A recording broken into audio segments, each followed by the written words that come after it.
Fast લાઈફની અંદર જે સૌથી કોમન તકલીફ છે એ છે હાર્ટ ડિઝીઝ. હાર્ટ એટેક જેને હોય એને શું ડાયાબિટીસ હોય જ? જેમને ડાયાબિટીસ હોય ને એમને હાર્ટ ડિઝીઝ આવે જ. તો જે વધારે પડતું ગળ્યું ખાતા હોય તો એને ડાયાબિટીસ આવી શકે અથવા તો એને હાર્ટ એટેક આવી શકે એવી કોઈ સંભાવના? ખાલી ગળ્યું ખાવાથી ડાયાબિટીસ આવે એવું 100% સાચું નથી. ડાયાબિટીસ આવવાનું બીજું રીઝન હોય છે. તો ફ્રૂટ્સ ખાવાના લીધે ડાયાબિટીસમાં વધારો થઈ શકે એવું કંઈ? જેટલા બી ડાયાબિટીસના દર્દી છે એને મારી તો ના છે કે જે ગળ્યા ફ્રૂટ છે એ તો ન જ ખાવા જોઈએ. એનાથી શુગર વધે જ અને ફેટ વધે. ફ્રૂટને ઉપવાસમાં લઈ શકાય? ઉપવાસની અંદર તો ફરાળી પણ ન ખવાય. તો વજન ઘટાડવામાં એવી કોઈ ડાયટ કે ઉપવાસની સાથે અથવા તો ઉપવાસ કોઈ નથી કરી શકતા તો એના માટે કઈ તમે ડાયટ સજેસ્ટ કરી શકો? તો ખાલી આટલી જ વસ્તુ કરો અને વજન તમે 15 દિવસમાં જોવો કે ઘટવાનું ચાલુ થઈ જશે. તો અત્યારે પાછો યંગસ્ટરમાં એક અલગ ટ્રેન્ડ છે કે કેફેટેરિયામાં જવું કોફી પીવાની, પણ એ ટોનિક વોટર વાળી હોય. ટોનિક તો ક્યારેય સારું જ નથી. એના તમે કન્ટેન્ટ તમારે જોવો હોય ને તો અંદર સર્ચ કરીને જોઈ લેજો ને એમાં નીચે લખેલું જ હશે ગૂગલ ની અંદર કે ભાઈ આ કેન્સરકારક દ્રવ્ય છે, વધુ પડતા લ્યો તો તમને કેન્સર થઈ શકે. ઇન્ડિયામાં દારૂ પીવો તો બધું થાય છે, બહારના લોકો દારૂ પીવે છે તેને લીવર ઉપર અસર નથી થતી. એ સાચું છે કે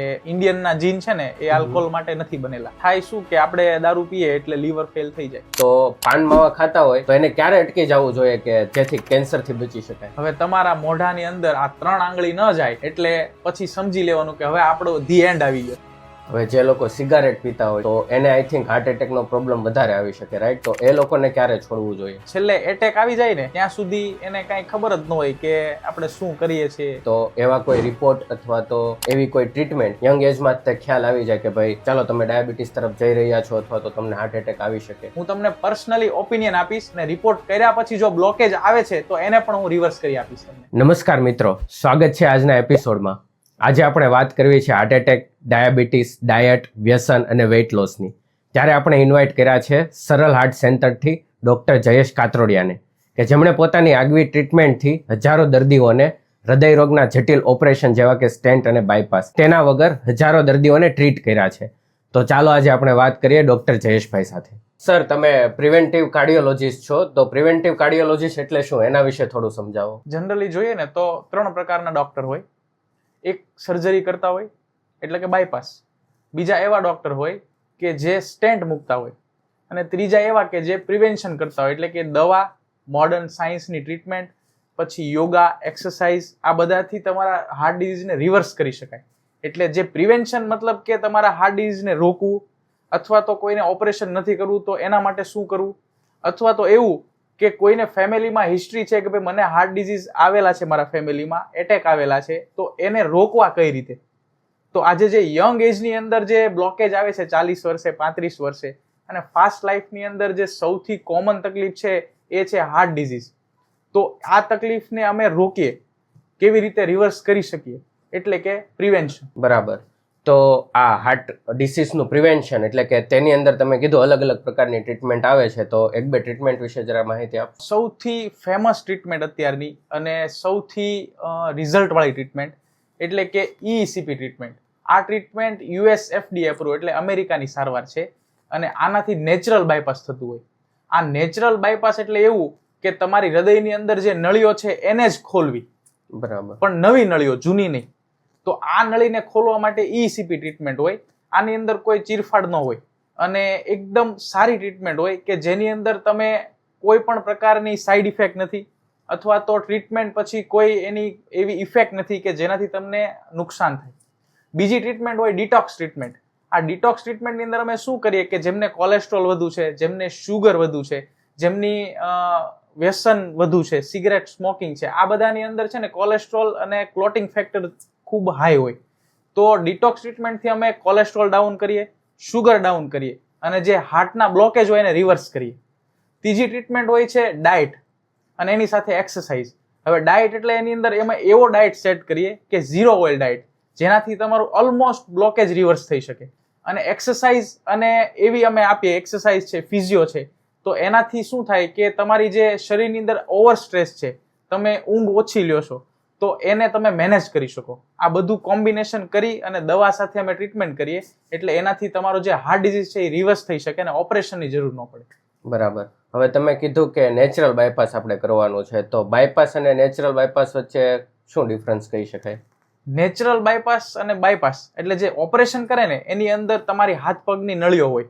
એ હાથ પગની અંદર જે સારી નળીઓ હોય ને એ ઓપરેશનની અંદર મૂકે એટલે કે આપણે જે એક સીધો રસ્તો અહીંથી પનવેલથી આપણે વીઆઈપી સર્કલ જઈએ તો વીઆઈપી સર્કલ બ્લોક છે, તો આપણે પનવેલથી જવું હોય વીઆઈપી સર્કલ તો આપણે બાયપાસ લઈએ. એવી જ રીતે જે જૂની નળી છે ત્યાં જ હોય, પણ શરીરની બીજી નળીઓ કાપી અને એક કટકો મોટી નળીમાં અને એક કટકો બીજી નાની નળીમાં આવી રીતે જોડી અને બાયપાસ કરતા હોય. હવે એની અંદર 3 કે 4 નળી મૂકી શકે મેક્સિમમ. અને જે નેચરલ બાયપાસ છે એની અંદર કેવું હોય કે તમારી ઓલરેડી ભગવાને 3 નળી હૃદયની અંદર આપેલી છે, એક ડાબી બાજુ, એક જમણી બાજુ અને એક વચ્ચેના ભાગમાં. આ નળીઓ બંધ થઈ જાય ને તો ભગવાને સિસ્ટમ ગોઠવેલી છે કે ભાઈ ડાબી બાજુની નળી બંધ થઈ તો જમણી બાજુથી ઓટોમેટિક રસ્તો ખુલ્લી અને ડાબી બાજુને લોહી આપે. આવી રીતે ત્રણેય નળી એકાબીજાને કોલેટરલ સર્ક્યુલેશન આપી શકે.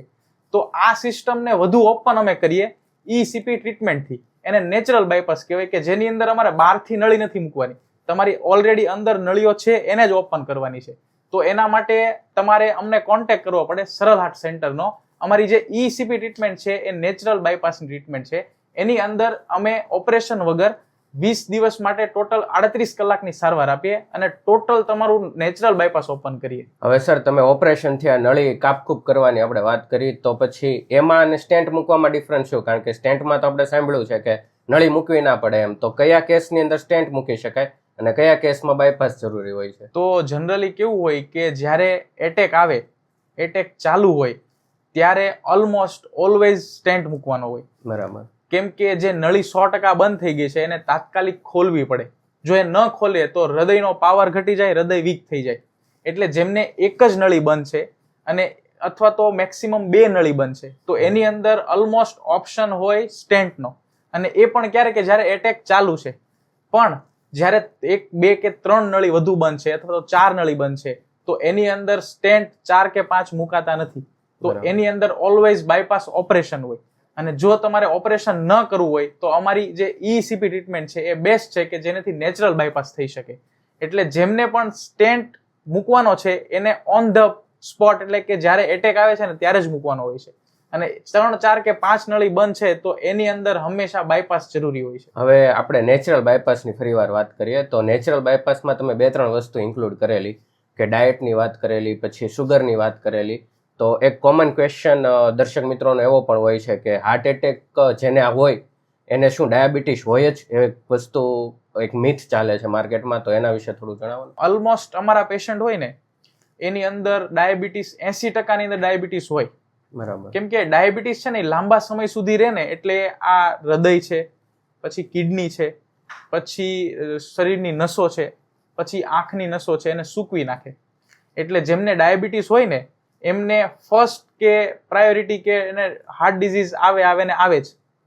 એટલે અમારા પાસે ઓલમોસ્ટ 80% એવા પેશન્ટ હોય કે જેને ડાયાબિટીસ હોય અને પછી હાર્ટની તકલીફ આવી હોય. એનું મેઇન રીઝન એ છે કે જ્યારે તમારે શુગર શરીરની અંદર આવે ને, એટલે શુગર જે લોહીની નસોમાં હાઈ જાય એટલે ઇન્સ્યુલિન રેઝિસ્ટન્સ થાય અને એના કારણે તમારી નળીઓ સુકાય, હૃદયની નળીઓ, પછી કિડનીની નળીઓ, કે શરીરની અંદર જેટલી બી લોહીની નળી છે એ સુકાય. એટલે સુકાવાના કારણે શું થાય કે જે રસ્તો આટલો મોટો હોય એ ધીમે ધીમે સાંકડો થઈ જાય અને એના કારણે ડિફ્યુઝ ડિઝીઝ થાય. અને આ ડિફ્યુઝ ડિઝીઝ એટલે કે હૃદયની નળી સુકાઈ જવી, અને એટલે એના કારણે હૃદયની તકલીફ એને વધે. હવે આવા કેસ હોય ને ડિફ્યુઝ ડિઝીઝ વાળા, એની અંદર બાયપાસ ઓપરેશન કે સ્ટેન્ટ કોઈ સક્સેસ જતું નથી. એની અંદર તમારે લાઈફસ્ટાઈલ ચેન્જ, અમારી ECP ટ્રીટમેન્ટ, આયુર્વેદિક દવા, એક્સરસાઇઝ, આનાથી જ તમારી ટ્રીટમેન્ટ થતી હોય છે. એટલે આવા કેસની અંદર ફરજિયાત તમારે ECP ટ્રીટમેન્ટ અથવા તો નેચરલ વેથી ટ્રીટમેન્ટ જ કરવી પડે. બરાબર. બહુ ઓછા કેસ હોય કે એની અંદર ડિફ્યુઝ ડિઝીઝની અંદર તમે ઓપરેશન કરાવો ને સક્સેસ જાય. હવે તમે કીધું કે ઇન્સ્યુલિન વધે એના લીધે આ નસો સુકાવાનો પ્રોબ્લેમ થાય છે, બરાબર? તો જે વધારે પડતું ગળ્યું ખાતા હોય તો એને ડાયાબિટીસ આવી શકે અથવા તો એને હાર્ટ એટેક આવી શકે, એવી કોઈ સંભાવના? એ કેવું છે કે ગળ્યું ખાવાથી તો આવતું જ હોય, પણ એની સિવાય બીજા ઘણા બધા એવા રીઝન છે કે ડાયાબિટીસ આવે. ખાલી ગળ્યું ખાવાથી ડાયાબિટીસ આવે એવું 100% સાચું નથી. ડાયાબિટીસ આવવાનું બીજું રીઝન હોય છે વારંવાર ખાવું. એટલે કે આપણે દિવસમાં 3 વખત જમવાનું એની જગ્યાએ 6 અને 8 વખત 2-2 કલાકે ખાવાનું ચાલુ રહે તો સૌથી પહેલું રીઝન ડાયાબિટીસનું એ જ હોય કે વારંવાર ખાવ તો શું થાય, ઇન્સ્યુલિન રિલીઝ થાય. ઇન્સ્યુલિન રિલીઝ થાય એટલે તમારું જે શુગર છે એ પાછું યુટિલાઇઝ થાય. હવે કોન્સ્ટન્ટ તમે જમ્યા કરો એટલે ઇન્સ્યુલિન છે ને એ રેઝિસ્ટ થઈ જાય, એટલે એ ઇફેક્ટ જ ન કરી શકે ગ્લુકોઝ ઉપર. એટલે એના કારણે તમને ડાયાબિટીસ આવે. બીજું રીઝન હોય ઓવરવેઇટ, એટલે કે વધુ પડતું તમારું વજન છે, તમારે જે હાઇટ બોડી ઇન્ડેક્સ હોય એની કરતાં તમારું વજન વધુ છે તો એમાં બી સેમ વધુ પડતું ફેટ અને વધુ પડતું શુગર એના કારણે ઇન્સ્યુલિન કામ ન કરી શકે. અને ત્રીજો કેસ એવો છે કે વારસાગત, બરાબર. કે તમારે વારસાગતની અંદર તમારે જો ડાયાબિટીસ છે 35-40 વર્ષે આવે છે તો આવી શકે. કેમ કે ડાયાબિટીસ બે પ્રકારના હોય, ટાઈપ 1 ને ટાઈપ 2. ટાઈપ 1 હોય ને એની અંદર ઇન્સ્યુલિન બનતું જ ન હોય, એટલે ઇન્સ્યુલિન ન બને એટલે એને બાય બોર્ન જન્મથી એને ઇન્સ્યુલિન લેવા પડતા હોય. બીજા કેસ ટાઈપ 2 ડાયાબિટીસ વાળા હોય તો એની અંદર એ લોકોને અંદર ઓલમોસ્ટ અત્યારની જે લાઈફસ્ટાઈલ છે એ પ્રમાણે તો આ જ કોઝ હોય કે વારંવાર ખાવું, સૌથી વધુ ગળ્યું ખાવું, વારંવાર ખાવું, બેકરી વાળું ખાવું, આ બધા મેઇન કારણ છે ડાયાબિટીસ આવવાના. સર, ડાયાબિટીસમાં આપણે વારંવાર ખાવાની વાત કરી તો ઘણા લોકોને એવું હોય છે કે ચાલો 3 ટક આપણે જમી લીધું પણ વચ્ચે વચ્ચે ફ્રૂટ્સ ખાય, એમ કે વધારે ભૂખ લાગે છે તો ફ્રૂટ્સ ખાઈએ, તો ફ્રૂટ્સ ખાવાને લીધે ડાયાબિટીસમાં વધારો થઈ શકે એવું કંઈ? હવે ફ્રૂટ હોય ને એની અંદર ફ્રુક્ટોઝ હોય, એટલે આપણે જનરલી જે આપણી ખાંડ હોય ને ટેબલ શુગર, એની અંદર ફ્રુક્ટોઝ પ્લસ ગ્લુકોઝ હોય, પણ જે આ ફ્રૂટ હોય ને એની અંદર ફ્રુક્ટોઝ હોય. હવે જે આ ફ્રુક્ટોઝ છે ને એ શું કરે કે બોડીની અંદર જાય ને એટલે સીધું એન્ટર થઈ જાય બ્લડમાં. આપણે ઘણા ક્લબ જોયા હોય તો એની અંદર કપલ એન્ટ્રી જ હોય, તો ગ્લુકોઝની એના માટે સોલ્ટ જોઈએ, સોડિયમ વગર ગ્લુકોઝની એન્ટ્રી ન થાય, એટલે કપલ એન્ટ્રી. પણ આ જે ફ્રુક્ટોઝ છે ને એ સિંગલ માણસ છે, એને સિંગલ એન્ટ્રી મળે, એટલે એ સીધું પેટમાં જાય અને સીધું બ્લડમાં જાય. પણ આ ફ્રુક્ટોઝ હોય ને એ કોઈ પણ સેલ યુઝ ન કરે. આપણે ગાડીમાં પેટ્રોલ યુઝ થતું હોય, કોઈ ગાડીમાં ડીઝલ યુઝ થતું હોય, તો આપણી જે બોડી છે ને એ ઓલમોસ્ટ ગ્લુકોઝ યુઝ કરે એનર્જી માટે. બ્રેઇન છે, લીવર છે, ઓલ બોડીના સેલ છે, બધી જગ્યાએ ગ્લુકોઝ યુટિલાઇઝ થઈ અને એની અંદર એટીપી બને. ફ્રુક્ટોઝ છે ને કોઈ યુઝ કરતું જ નથી. ફ્રુક્ટોઝનો એક જ રસ્તો છે, એ લીવરમાં જાય ને લીવર એને ફેટમાં કન્વર્ટ કરે. એટલે જેટલા બી ડાયાબિટીસના દર્દી છે એને મારી તો ના છે કે ચીકુ છે, કેળા છે, કે જે ગળ્યા ફ્રૂટ છે એ તો ન જ ખાવા જોઈએ. હા, એવા ફ્રૂટ છે જેની અંદર ડ્રેગન ફ્રૂટ છે, કીવી છે, કે જેની અંદર શુગર ઓલમોસ્ટ 0 છે, તો એ બધા ખવાય. પણ રેગ્યુલર બેઝિસ ઉપર શુગર વાળાને ક્યારેય ફ્રૂટ ખાવાના હોતા નથી, એનાથી શુગર વધે જ અને ફેટ વધે. તો હવે ફ્રૂટને ઉપવાસમાં લઈ શકાય? નહીં, ઉપવાસ તો કેવું છે કે ઉપવાસની અંદર તો ફરાળી પણ ન ખવાય, ખાલી ફ્રૂટ નહીં, ફરાળી પણ ક્યારેય ન ખાવું જોઈએ. જો ઉપવાસ તમારે સાચો કરવો છે ને તો 24 કલાક માટે ખાલી પાણી ઉપર જ રહ્યો. કેમ કે જ્યાં તમે ફ્રૂટ કે ફરાળી ખાવશો ને એનાથી ઉપવાસનો ફાયદો થતો જ નથી. જ્યારે તમે 24 કલાક માટે ઉપવાસ કરો છો ને, જો એનો તમારે સાચો ફાયદો લેવો છે, તમારે ભગવાનની શ્રદ્ધા છે કે મને કાંઈ ફાયદો મળશે, તો એના માટે 24 કલાક માટે માત્ર પાણી જ પીવું જોઈએ. જો વધુ ભૂખ લાગે છે તો તમારે બ્લેક કોફી, બ્લેક ટી અને ગ્રીન ટી પીવી જોઈએ. અને છતાં બી તમને વીકનેસ રહે છે તો લીંબુ, પાણી અને નમક આ 3 વસ્તુ મિક્સ કરીને પીવી જોઈએ. બાકી તમારે કોઈ પણ વસ્તુ ફરાળ છે, ફ્રૂટ છે, ક્યારેય ઉપવાસમાં લેવું ન જોઈએ. બરાબર. અત્યારે બીજો એક ટ્રેન્ડ ચાલે છે કે 24 ની જગ્યાએ 48 કલાક અને અપ ટુ 72 કલાક સુધી, તો આ 3 દિવસ સુધી જ્યારે ઉપવાસ થતો હોય ત્યારે બોડીમાં વીકનેસ કેવો આવી જતું હોય, તો શું આ કરવું જોઈએ કે ના કરવું જોઈએ? ઉપવાસ બધાએ કરવો જોઈએ. કોઈથી 24 કલાક થઈ શકે, 48 કે 72 કલાક. કેમ કે તમારે આજના સમયની અંદર જો નિરોગી રહેવું છે, તમારે કોઈ દવા નથી ખાવી, અથવા તો તમારે જે બી ડાયાબિટીસ, બીપી છે એને ઓછા કરવા છે, દવા ઓછી કરવી છે, તો ઉપવાસ કરવો જોઈએ. હવે વાત આવે વીકનેસની, તો વીકનેસ એટલા માટે આવે કે તમે સ્ટાર્ટિંગમાં ફર્સ્ટ ટાઈમ જ્યારે તમે ભૂખ્યા રહો છો ને ત્યારે તમને અંદરથી ભૂખ બહુ લાગે છે, અથવા તો શું થાય કે તમારે રેગ્યુલર ખાવાની ટેવ છે, તમારે દવાઓ ચાલુ છે ડાયાબિટીસની, તો એના કારણે તમને ભૂખ લગાડે છે. તો તમે શું કરો કે ડાયાબિટીસ વાળા છો તો દવા બંધ કરો અને ભૂખ્યા રહ્યો.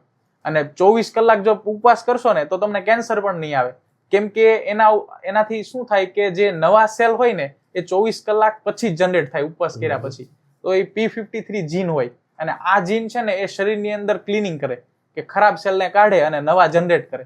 એટલે 24 કલાક કરો તો બહુ બેસ્ટ છે. 48 અને 72 કલાક છે કરો છો તો સૌથી એડવાન્સ ઉપવાસ છે. આના અંદર તમારું બોડી એકદમ એનર્જેટિક થશે અને તમારે જેટલા રોગ જે આવવાના હશે ને છે ને એ ડાઉન જશે. તો અત્યારે આ પ્રિફર કરે છે જેને વજન ઘટાડવો છે, તો વજન ઘટાડવામાં એવી કોઈ ડાયટ કે ઉપવાસની સાથે, અથવા તો ઉપવાસ કોઈ નથી કરી શકતા, તો એના માટે કઈ તમે ડાયટ સજેસ્ટ કરી શકો તો? હા, જેમને વજન ઘટાડવો છે ને એના માટે સૌથી સારામાં સારી ડાયટ છે, સવારે ઉઠો એટલે સૌથી પહેલા વેજીટેબલ જ્યુસ પી લો સવારે ઉઠતા. અને બીજું, જો તમને ભૂખ વધુ લાગે છે તો ફણગાવેલા કઠોળ, મગ કે એવું ખાઈ શકો. જમવાનો ટાઈમ ફિક્સ રાખો, 12 વાગે અને 6 વાગે.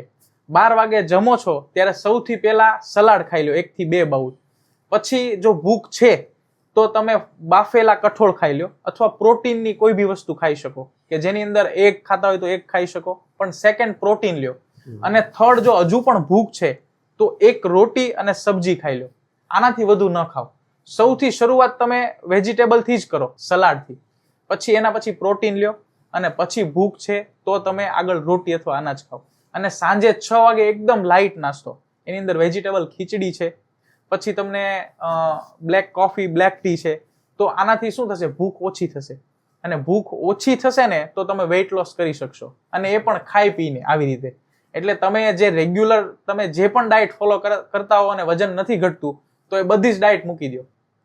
ખાલી આટલી જ વસ્તુ કરો અને વજન તમે 15 દિવસમાં જોવો કે ઘટવાનું ચાલુ થઈ જશે. બરાબર.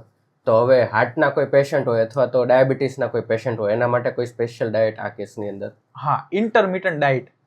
આ બેવ પેશન્ટની અંદર ખૂબ સારા રિઝલ્ટ. અમારા અત્યારે રેગ્યુલર જે પેશન્ટ હોય એની અંદર અમે ઇન્ટરમિટન્ટ ડાયટ કરાવીએ, અને આ પેશન્ટને ખૂબ સારા રિઝલ્ટ મળે.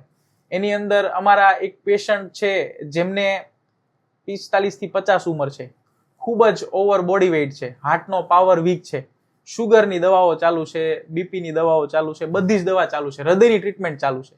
એની અંદર અમે આ એક જ વસ્તુ કરી કે જેનાથી અમને ડાયાબિટીસ અને હૃદય રોગ બેવમાં ફાયદો મળ્યો.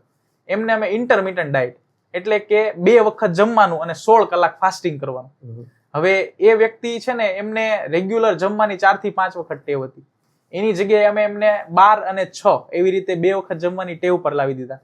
અને ઇન્ટરમિટન્ટ ફાસ્ટિંગ કરો ને એટલે ડાયાબિટીસ ડાઉન થાય, સાથે જે તમારી હૃદયની નળી છે ને એ પણ સારી થાય. એટલે કે હીલિંગ, જે હૃદયની નળીની અંદર એન્ડોથેલિયમ હોય, અને આ એન્ડોથેલિયમ ખરાબ થઈ ગયેલું હોય, એને રિપેર કરવું હોય ને તો 16 કલાક ફાસ્ટિંગ કરો એટલે ત્યાં પાછું લેયર સારું આવી જાય. તો ઇન્ટરમિટન્ટ ફાસ્ટિંગ કરો, એની અંદર 12 વાગે ને 6 વાગે જમો, અને જે રીતે ડાયટની અંદર તમે જે જમો છો એ રીતે, કે સૌથી પહેલા સલાડ અથવા તો વેજીટેબલ્સ ખાઈ લ્યો, પછી સૂપ પીવો, પ્રોટીન ખાઓ, આ જ રીતે કરવાનું છે. અને સાંજે લાઇટ નાસ્તો કરવાનો, 2 ટાઈમ જમો એટલે તમારું શુગર, ડાયાબિટીસ અને હાર્ટનો ડિઝીઝ, આ ત્રણેય વસ્તુ ઓકે થશે. જ્યારે આપણે આ ડાયટની વાત કરી કે 12 વાગે અને 6 વાગે ખાવાનું, પણ આજકાલ યંગસ્ટરમાં ફાસ્ટ ફૂડનું એક વધારે પડતો ક્રેઝ છે કે ચાલો ભાઈ બપોરે જમી લીધું, હવે સાંજે જમવાનું છે, પણ 4-5 વાગે એટલે તરત બહાર જવાનું, પીઝા બર્ગર ખાવાના. બીજો એક ટ્રેન્ડ છે નાઇટમાં કે ભાઈ ચાલો કેફેટેરિયામાં જવાનું, કોફી પીવાની, પીઝા ખાવાના. તો હવે ફાસ્ટ ફૂડ વિશે તમે શું કહેવા માંગશો કે ચાલો મારે જ તે ફાસ્ટ ફૂડ અવોઇડ કરવું છે, તો એવી કોઈ ટ્રીક કે એવી કોઈ વસ્તુ કે જેનાથી ફાસ્ટ ફૂડ અવોઇડ કરી શકાય અને હેલ્ધી લાઈફસ્ટાઈલ અપનાવી શકાય? અત્યારનો જે કહેવાય એ સૌથી મોટો પ્રોબ્લેમ, કે વારે વારે 2 કલાકે ભૂખ લાગી જાય, એ ટેવ આપણે જ પાડી છે. પણ એને અવોઇડ કરવા માટે સૌથી મોટી મિસ્ટેક બધા કરતા હોય ને, તો એ કરતા હોય કે જે વ્યસન વાળા કરતા હોય ને, કે મગજની અંદર એમ થાય ભૂખ લાગી એટલે ખાઈ લીધું. પણ એની જગ્યાએ એ નથી વિચારતા કે આપણે ભૂખ લાગી તો ખાલી પાણી પી લે, લીંબુ પાણી પી લઈએ, અથવા તો ગ્રીન ટી પી લઈએ, બ્લેક કોફી પી લઈએ. આનાથી ભૂખ ઓછી થઈ જતી હોય.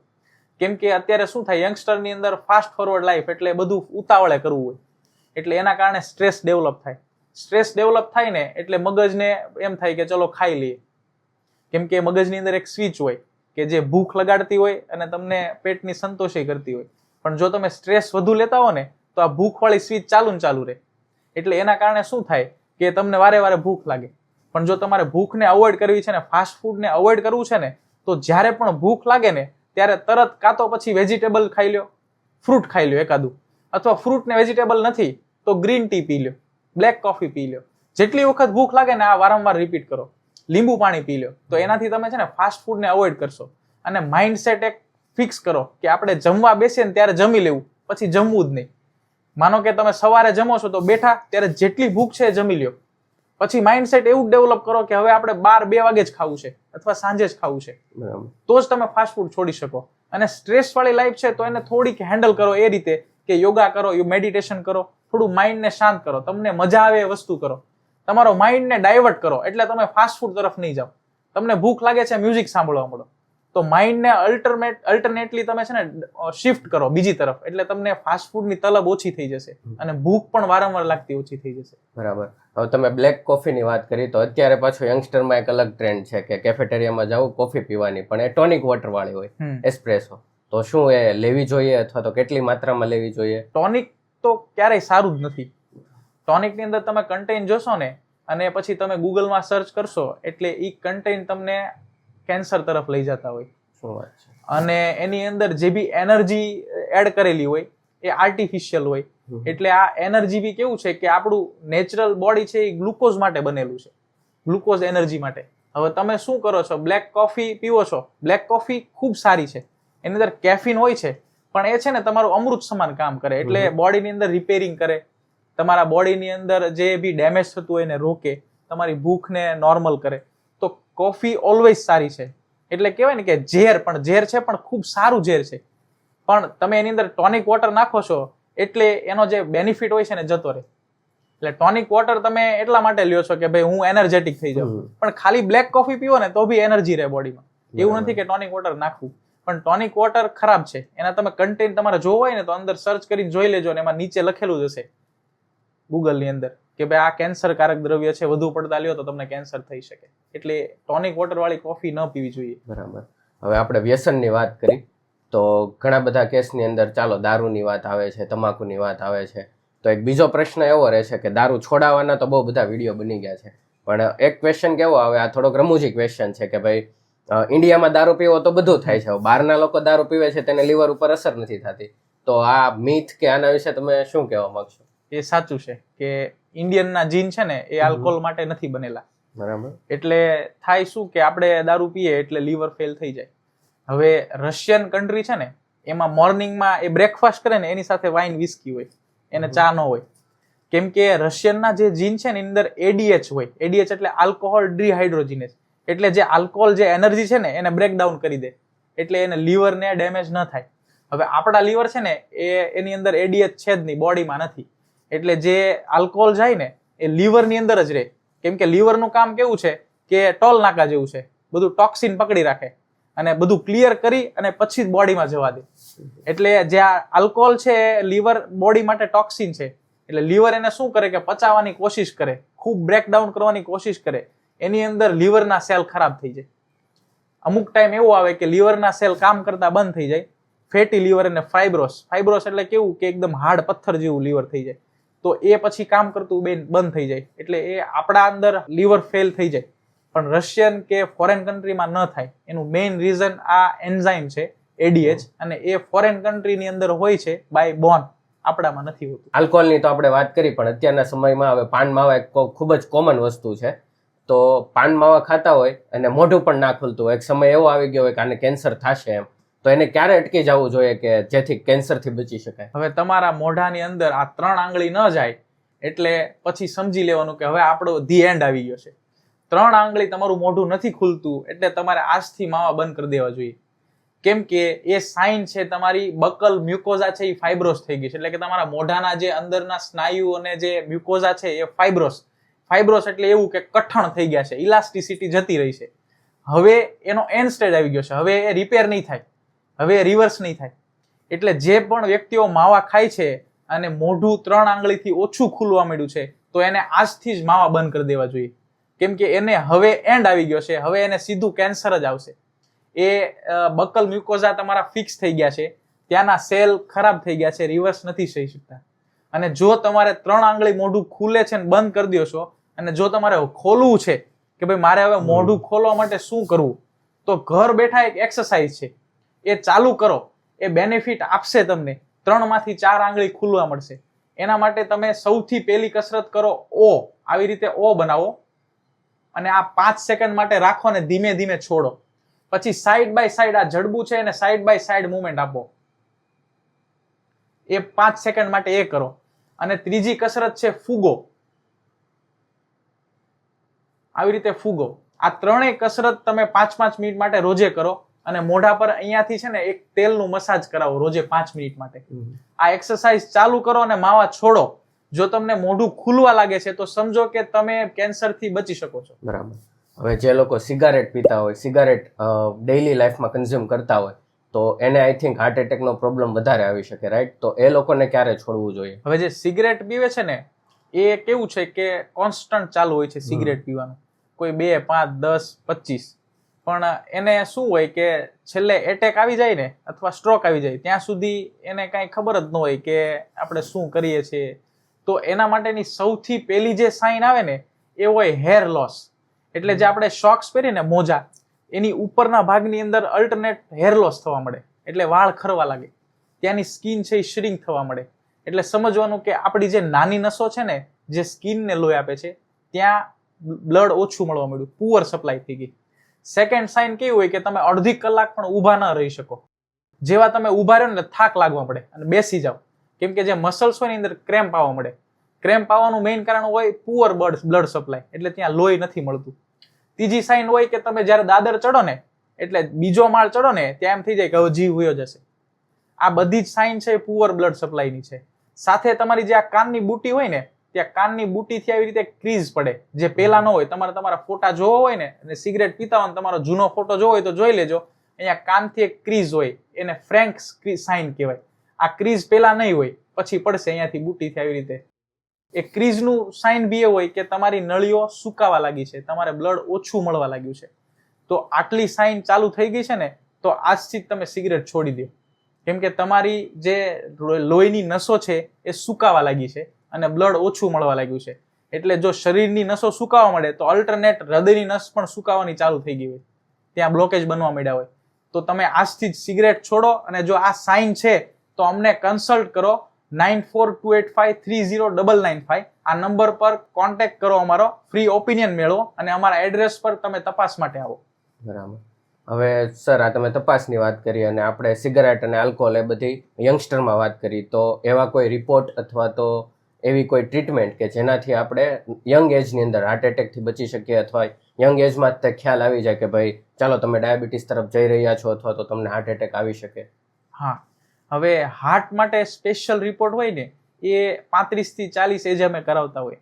પણ કોઈ પણ એજ વાળો છે, વ્યસન વાળો છે, જેની અંદર સિગરેટ છે કે દારૂ પીવે છે, એની ફેમિલીમાં હિસ્ટ્રી છે, તો આવો જે કોઈ માણસ છે ને, એ અમારા પાસે આવે ને, એટલે અમે યંગ એજની અંદર લોહીના રિપોર્ટ સૌથી પહેલા કરીએ. એની અંદર લાઇપોસ્મોલે, હોમોસિસ્ટીન અને HSCRP, આ ત્રણેય એવા માર્કર છે કે તમારા લોહીની અંદર જાડું કેટલું છે, કોલેસ્ટ્રોલ કેટલું છે, તમારા એટેકના ચાન્સ કેટલા છે એ બતાવી દે.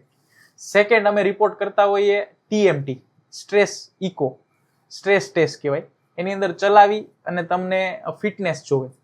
અને થર્ડ ટેસ્ટ કરતા હોય અમે CT સ્કેન, કે જેની અંદર બ્લોકેજ જ આવી જાય. તમને ખબર જ પડી જાય 5 મિનિટની અંદર કે મારા હાર્ટની અંદર બ્લોકેજ છે કે નહીં. તો આ 3 ટેસ્ટ જે અમે 1 by 1 કરીએ છીએ એ બધાને કરાવવા જોઈએ. જો તમે પણ સિગરેટ પીવો છો, આલ્કોહોલ ડ્રિંકર છો, તમારી ફેમિલીમાં હિસ્ટ્રી છે, અને જો અમને કન્સલ્ટ કરવા માંગો છો અને તમે જોવા માંગો છો કે ફ્યુચરમાં મને બ્લોકેજ આવશે કે નહીં, તો એના માટે અમને કોન્ટેક્ટ કરો 9428530995. મારું નામ ડોક્ટર જયેશ છે. હું તમને પર્સનલી ઓપિનિયન આપીશ કે તમારે શું કરવું જોઈએ, રિપોર્ટ કરવા જોઈએ કે નહીં, અને રિપોર્ટ કર્યા પછી જો બ્લોકેજ આવે છે તો એને પણ હું રિવર્સ કરી આપીશ તમને. હવે સર, દર્શક મિત્રો માટે કાંઈ સલાહ કે હાર્ટ એટેક અને ડાયાબિટીસ માટે? જે વ્યક્તિઓને ડર છે કે હાર્ટ એટેક આવશે કે ડાયાબિટીસ આવશે કે નહીં, તો એના માટે તમે હંમેશા માટે એક વર્ષે એક રિપોર્ટ કરાવતા રહ્યો, કે જેને બોડી પ્રોફાઇલ કહેવાય. આ બોડી પ્રોફાઇલની અંદર ઇન્સ્યુલિન રેઝિસ્ટન્સ છે કે નહીં એ ખબર પડે, શુગરનું 3 મહિનાની એવરેજ છે કે નહીં કેટલી ખબર પડે, લિપિડ પ્રોફાઇલ ખબર પડે. આ બધું વર્ષે એક વખત કરાવો ને, તો એના કારણે તમને ખબર પડી શકે કે હું કયા જગ્યાએ ઊભો છું આજે. કે એક વખત તમને ડાયાબિટીસ આવી ગયું અને દવા ચાલુ થઈ ગઈ ને પછી રિવર્સ કરવું બહુ મુશ્કેલ છે, પણ તમને શરૂઆત થઈ ગઈ છે એ જાણવા માટે તમારે રિપોર્ટ જ કરવો પડે. તો ડાયાબિટીસ માટે તમારે આ બધા રિપોર્ટ્સ, 3 મહિનાની એવરેજ છે, લિપિડ પ્રોફાઇલ છે, એ કરો. અને જો હાર્ટ માટે તમારે જોવું છે તો તમારી ઉંમર 40 હોય તો મેં કીધા એ રિપોર્ટ, CT સ્કેન છે, બ્લડ રિપોર્ટ છે, અથવા તો અર્લી સ્ટેજની અંદર કન્સલ્ટ કરો અમને, અને અમે તમને ગાઈડ કરી શકીએ કે તમને હાર્ટ ડિઝીઝથી બચાવી શકીએ.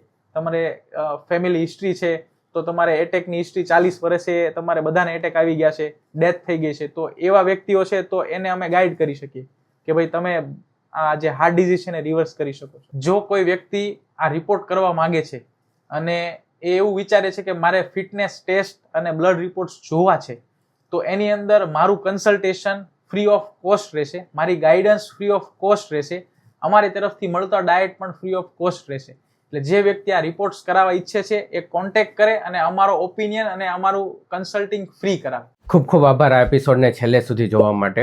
આ એપિસોડથી હું ઘણું બધું શીખ્યો. આઈ હોપ કે તમને પણ જટિલ રોગો જેવા કે ડાયાબિટીસ, હાર્ટ એટેક, કેન્સર વિશે ઘણું જાણવા મળ્યું છે. હવે તમને લોકોને કંઈ પણ ડાઉટ હોય, પ્રશ્ન હોય, તમે કોમેન્ટ સેક્શનમાં જરૂરથી પૂછી શકો છો.